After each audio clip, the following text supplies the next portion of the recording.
అన్నవే దన్ పెరగడం మొదలవుతాయి, విపరీతంగా పెరుగుతాయి. మనకు ఆ పని మీద కూడా స్కిల్స్ కూడా మనం దృష్టి పెట్టి ఆ పని చేయడం వలన ఆ పని మీద మనం ఎక్స్పర్ట్స్ అయిపోతాం, ఒక నిష్ఠాగరిష్ఠుడిగా తయారైపోతాం. ఏ పని చేసినా ఆ పని మీద మన దృష్టి ఉన్నప్పుడు ఆ పని మీద మనం ఎక్స్పర్ట్స్ అవుతాము. అలాగే మన అవేర్నెస్ లెవెల్స్ కూడా అద్భుతంగా పెరుగుతూ ఉంటాయి, ఫుల్గా పెరుగుతూ ఉంటాయి అన్నమాట.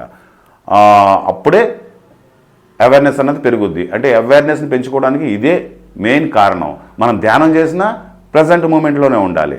ఏ పని చేసినా, అన్నం తిన్నా, నడిచినా, డ్రైవ్ చేసినా, ఎవరితో మాట్లాడినా ప్రజెంట్ మూమెంట్లోనే ఉండాలి. ఇప్పుడు నేను మీతో మాట్లాడుతున్నాను, నా ఆలోచనలు అన్నీ కూడా ప్రజెంట్, ఇక్కడే ఈ క్షణంలోనే ఉన్నాను. అంటే మీతో మాట్లాడుతున్నా అంటే ఇంకేదో ఆలోచించుకోవట్లేదు. ఏదో ఆలోచిస్తే నేను ఇట్లా మాట్లాడలేను, లేకపోతే ఊహల్లోకి వెళ్ళిపోలేదు. నేను ఇక్కడే, నా కాన్సన్ట్రేషన్ అంతా మొత్తం ఇక్కడే ఉంది.